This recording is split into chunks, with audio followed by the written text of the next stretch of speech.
荔枝好快熟嘞喎，好快得米嘞喎。大家好啊，今日係5月27號。我果園目前嘅荔枝呢已經係逐漸開始成熟啦。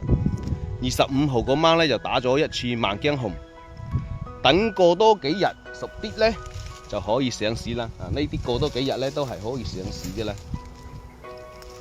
有啲粉絲就問，未紅頭現身嘅，好似嗰啲咁嘅，可唔可以一起去噴？係可以嘅，全園有4、5成紅頭現身啦，就可以打萬驚紅噶啦。萬驚紅係高能格，紅頭現身啦就噴上去，中細果呢亦都會跟住膨大生長嘅。萬驚紅可以同時膨果着色，噴上去亦會膨果長大。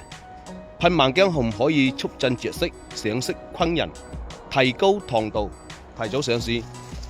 萬驚紅一包兌水400斤嘅，30斤水係加15克或者17毫升。有準備用萬驚紅嘅朋友而未備好嘅，就要揸緊時間備好。快遞係需要3、5天時間嘅，冇到時候想用啦，冇揾得到用。呢啲係我哋已經打咗第3天啦嚇。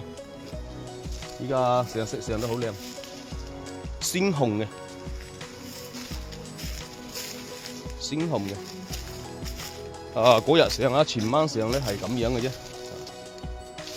啫。大家要認準係小某標萬驚紅啊，認準包裝冇賣錯。祝大家身體健康，萬事如意。前晚打落去係好似呢啲咁嘅顏色，但今日咧已經完全好鮮紅噶啦。呢啲咁都可以全然咁去打嘅嚇。